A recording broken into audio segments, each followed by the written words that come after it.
Are you finding, meeting, and engaging with your prospects over the internet? You may think that only personal lines customers are buying insurance online, but when we took a look at a recent study, we found that 1 in 5 business owners said that they were very likely to purchase their next commercial policy online.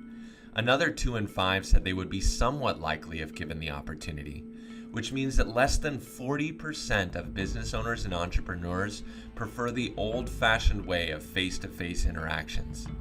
And these 40% that want to do business face-to-face, on average, are over 55 years old, which means that in the next 10 years, they're no longer purchasing insurance. They're sitting somewhere on a beach.